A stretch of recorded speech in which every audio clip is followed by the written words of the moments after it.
नमस्कार मित्रांनो, स्वागत आहे तुमचं डी मराठी या यूट्यूब चॅनलवर।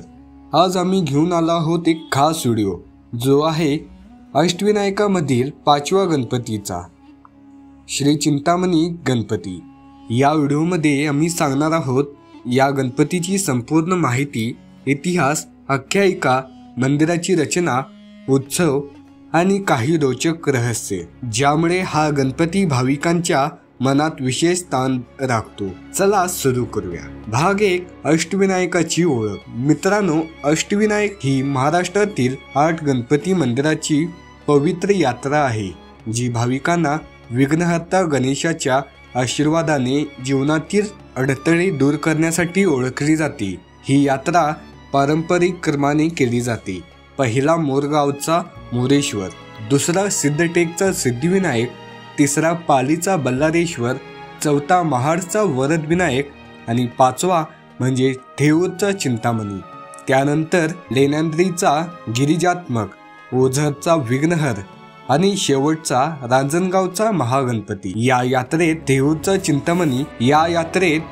चिंतामणी हा 5वा गणपती आहे, जो विशेषतः चिंता दूर करणारा म्हणून ओळखला जातो। थेऊर हे गाव पुणे जिल्ह्यातील हवेली तालुक्यात वसलेला आहे, जिथे भीमा नदीचा संगम होतो। पुण्यापासून फक्त 25 किलोमीटर अंतरावर पुणे सोलापूर महामार्गावरून सहज पोहोचता येते। या गणपतीचं नाव चिंतामणी कसं पडलं, यामागे एक रोमांचक कथा आहे। चिंतामणी म्हणजे एक दिव्य रत्न जे इच्छापूर्ती करतं, पण या रत्नाची कहाणी आणि गणपतीची भूमिका यात काय आहे, चला जाणून घेऊया सविस्तर। भाग 2, आख्यायिका। मित्रांनो, थेऊरचा चिंतामणी गणपतीची मुख्य आख्यायिका ही पुराण काळातील आहे। ही कथा आहे राजा अभिजित आणि राणी गुणवंती यांच्या पुत्र गणासुराची।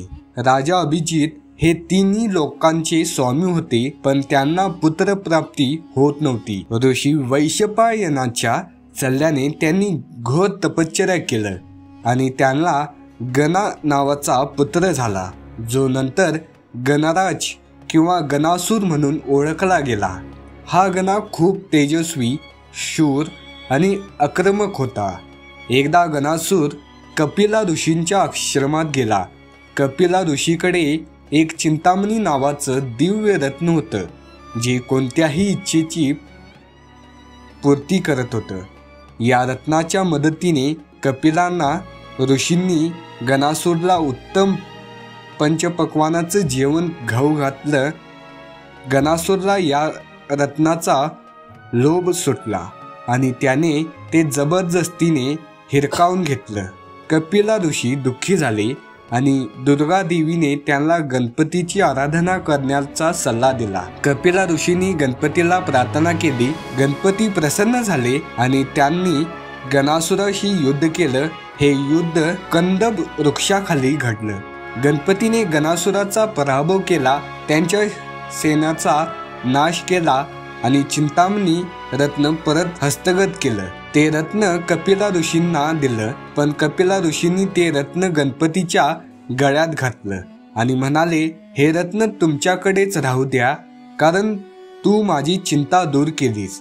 तेव्हापासून गणपतीला चिंतामणी म्हणून ओळखलं जाऊ लागलं आणि हे घडलं ते ठिकाण कंदबनगर म्हणून ओळखलं जाऊ लागलं, जे नंतर थेऊर असं झाले। आणखी एक आख्यायिका आहे। ब्रह्मदेवाचे मन अस्थिर होते, ते स्थिर करण्यासाठी त्यांनी या जागी गणपतीची आराधना केली। गणपतीने त्यांची चिंता दूर केली, म्हणून या गावाला थेऊर असं नाव पडलं। दुसरी कथा आहे इंद्राची। इंद्राला ऋषी गौतमाचा शाप लागला होता, त्यापासून मुक्त होण्यासाठी त्यांनी कंदब वृक्षाखाली गणपतीची पूजा केली। या कथा सांगतात की चिंतामणी गणपती हा चिंता आणि दुःख आणि विघ्न दूर करणारा आहे। भाविक येथे येऊन मनातील चिंता सोडवतात आणि त्यांना शांती मिळते। भाग 3, इतिहास। आता बोलूया या मंदिराच्या इतिहासाबद्दल। थेऊर हे प्राचीन काळापासून गणपत्य संप्रदायाचं केंद्र होतं, जिथे गणेशाला परमात्मा मानलं जातं। मंदिराची वर्तमान रचना संत मोरया गोसावी किंवा त्यांचे वंशज धरणीधर महाराज देव यांनी बांधले। मोरया गोसावी हे 13व्या ते 17व्या शतकातील संत होते.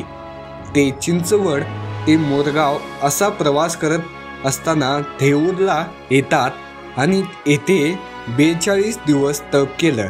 तपश्चर्या दरम्यान गणपतीने वाघाच्या रूपात दर्शन दिलं आणि त्यांनी सिद्धी प्रदान केली. 18व्या शतकात पेशव्यांनी या मंदिराला राजकीय संरक्षण दिलं. महादेवराव पेशवे यांचे कुलदैवत हे चिंतामणी होते. त्यांनी मंदिराची जीर्णोद्धार केली आणि भव्य सभागृह बांधले, जे पूर्णपणे लाकडापासून बनवलं आहे. त्या काळी हे बांधकाम 40,000 रुपयात झालं. चिपाजी अप्पा बाजीराव पेशव्यांचे भाऊ यांनी पोर्तुगीजाकडून जिंकलेल्या वसई किल्ल्यातून एक मोठी पितळी घंटा आणली, जी आजही मंदिरात आहे. दुसरी घंटा महाडला आहे. महादेवराव पेशव्यांना वयाच्या 27व्या वर्षी क्षयरोग झाला. त्यांनी शेवटचे दिवस या मंदिरात व्यतीत केले. ते गणपती समोर दुधाचा अभिषेक करत असत. अखेर त्यांचा मृत्यू येथेच झाला. त्यांची पत्नी रमाबाई सती गेल्या. त्यांच्या स्मृतीत येथे एक बाग आणि स्मारक आहे. आज हे मंदिर चिंचवड देवस्थान ट्रस्टद्वारे चालवलं जातं, जे मोरगाव आणि सिद्धटेक मंदिरही सांभाळतात. भाग 4 मंदिराची रचना आणि वर्णन. मंदिराची रचना खूप आकर्षक आहे. मुख्य द्वार उत्तरेकडे आहे, जे नदीकडे जाते. गणपतीची मूर्ती पूर्वमुखी आहे. स्वयंभू स्वतः प्रकट झालेली आहे. मूर्तीला डोळ्यात मौल्यवान रत्न जडित आहेत आणि डावीकडे सोंड वळलेली आहे. मूर्ती सिंदुराने लेपित आहे आणि ती उभ्या आसनात दिसते.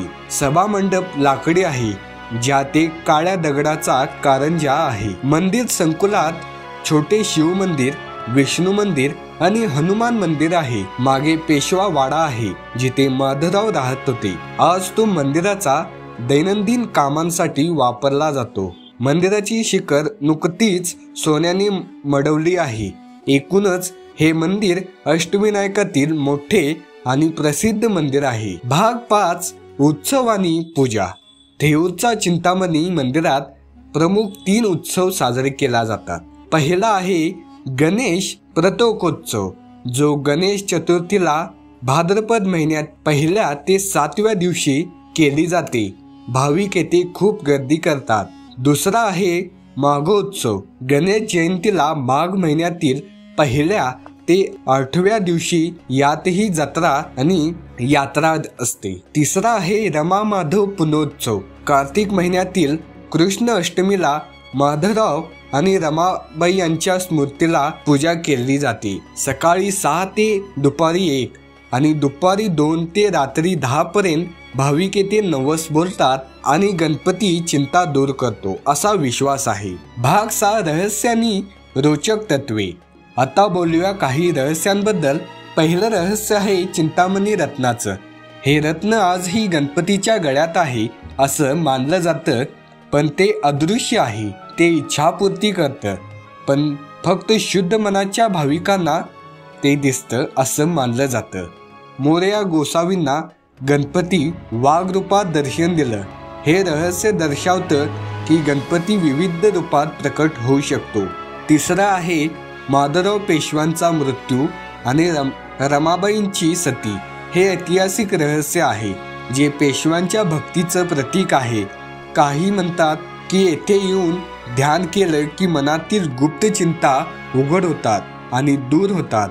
चौथं रहस्य आहे मंदिराच्या जागेचं रहस्य. नद्यांच्या संगमावर असलेले येथे सकारात्मक ऊर्जा आहे, जी ध्यान आणि तपासासाठी आदर्श आहे.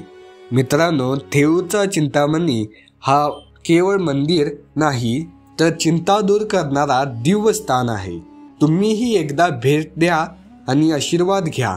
गणपती बाप्पा मोरया.